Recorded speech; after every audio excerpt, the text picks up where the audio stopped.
The MK1 is a historically top-tier T0 weapon for pushing through all 4 Dark Zones, but unfortunately in this new version it got nerfed. Still, its performance against bots isn't really affected, so it's not a big deal. That's because the new version adjusted the aiming down sights logic for all weapons. So did the MK1 really get nerfed that badly? I'd say it's debatable. In fact, when using a 30-round mag, the MK1 actually aims down sights even faster than before. So here's my recommended MK1 build for the new version. First, use the prototype MK1 rear grip, then add the classic lightweight foregrip, our blue-purple laser, and the Surefire weapon light. Honestly, the Surefire weapon light is really useful. As for the magazine, no question, go with the 30-round mag. The barrel is the same as before, just pick the long barrel 702 with the multi-port muzzle brake. Finally, slap on a 3.5x scope and you're all set. Now, of course, this setup does have one small drawback. It costs $480,000, which is honestly a bit pricey. The total cost is about the same as a Daikin. But on the bright side, if you can't afford it, you can swap it out for a regular rear grip, and then the cost will only be about half a Daikin. Alright, enough talk. Let's jump straight into the live action segment. This time we're playing a 4-squad Daikin contest. Unfortunately, at the start, we're still matched with random teammates since this mode forces you to match with others. As for how to play, it's actually pretty simple. At the beginning, just find the nearest spot and pick up a Draw a Prison mission. After you accept it, there's no need to rush because the airdrop won't arrive right away, so just wait patiently at the spot. All you have to do is wait until 180 seconds have passed, and when the mission ends, the enemy positions will be revealed. When you're making decisions, I think this is the most reasonable way. After a while, the mission timer finally ended. I opened the map and saw that there were 3 squads nearby. See? This is exactly why I said to take this mission. Once I confirmed their positions, I didn't hesitate. I went straight over and marked the map for my team. The final location showed up just to my right. I made a big move, took aim, and shot him down right away. My teammate finished him off without breaking a sweat. Post-fight, more distant gunshots when skilled players were still around. We pulled back to check across from us. The minimap clearly showed their positions. With 3 ahead and 1 hiding inside the building, we pushed. If you look closely at the sound waves above, just throw a grenade and rush in.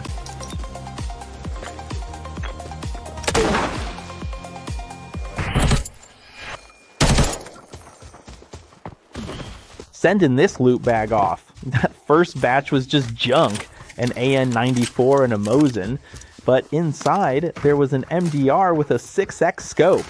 Still, that wasn't the main point. Next, let's take a look at the second loot bag. The second bag is the one we fought for at the start, the IN-50, and it came with a T7 thermal scope. Now that's the real highlight, plus a fully modded QBU-191. As for the third bag, it's your classic trash loadout, an SBD with a Vector and a GL8C. Honestly, I couldn't even be bothered to look at it, but if my memory serves me right, there should still be one left in this room. As the saying goes, when you do something, you gotta finish the job. Leave no loose ends. Kid, don't be scared. Uncle Shy here is wearing a T7 thermal scope and holding a big QBU. Let me treat you to your favorite, some 6.1 rounds.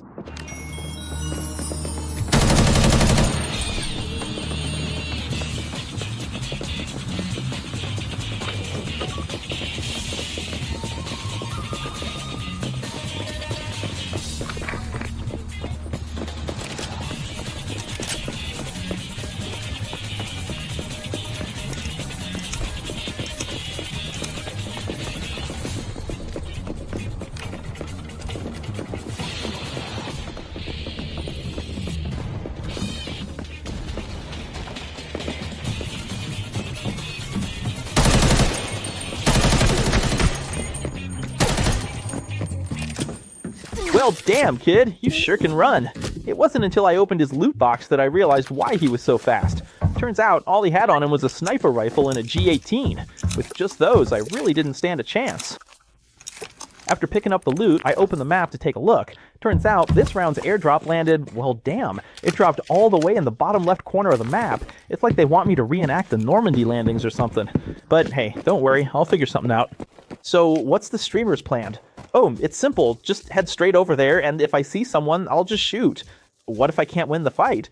Well, then I guess I'll just die, right? Huh? What? You guys thought I'd have some other trick up my sleeve? Of course not. Honestly, in this game, when you get into a fight, there are only two possible outcomes. Either you win or you die, right? It's a 50-50 chance, isn't it? So what can you do? That's just how it is. And honestly, Zhang Ji isn't wrong. Am I right, Chad? I mean, sure, your aim and personal skill can affect your chances a bit, but at the end of the day, it still comes down to those two outcomes. I just tossed a flashbang to force the enemy out of hiding, saw that he wanted to fall back, so I just held my angle and watched to see if they'd peek. Of course, Katami dodged it. Why does this always happen to me? But seriously, run all you want. Think Uncle 6'1's sister obsession was just talk? I just saw the gun on his back. Most likely it's an SQL, not even an AWM. Honestly, with a player like that, you just need to juke him and it's over. Well, scratch that. He actually managed to bite me. Guess he's got some awareness. Nothing I can do, so I'll just set up the bipod and heal up. Then I realized there's more than one enemy over there. Good thing I didn't rush forward on the first day, or I would have gotten hit by a grenade too. So you throw a grenade at me, then I'll counter with a Molotov? After tossing it, I'll just flank from the right. With this kind of position, if I flank, he's as good as dead.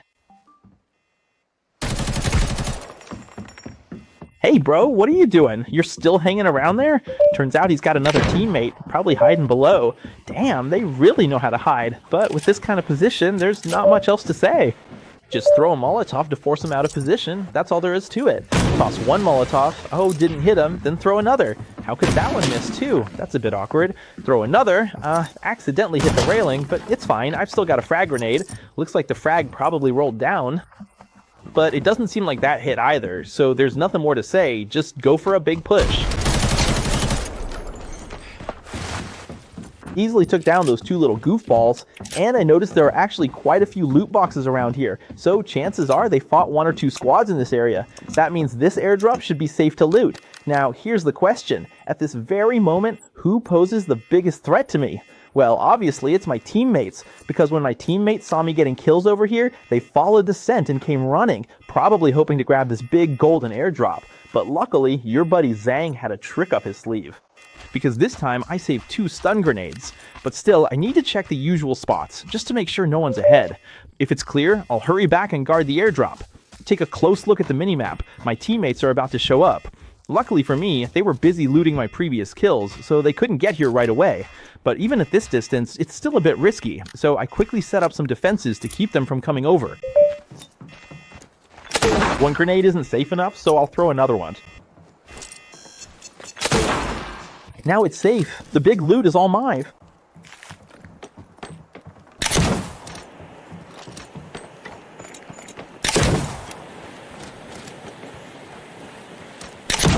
Whoa, this guy even brought so much poison into the yellow zone. Hey, don't call me a bad guy. Honestly, who in their right mind brings that much poison into this game?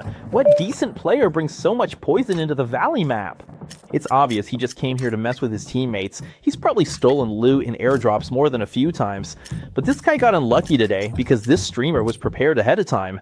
When I entered the map, I already had a gas mask on. So all I can say is, sorry man. Maybe before you could snatch other people's airdrops, but not today. Or maybe a big loot bag, but this time, not only do I have a gas mask, but I'm also pretty strong. Just look at that miner's helmet on his head.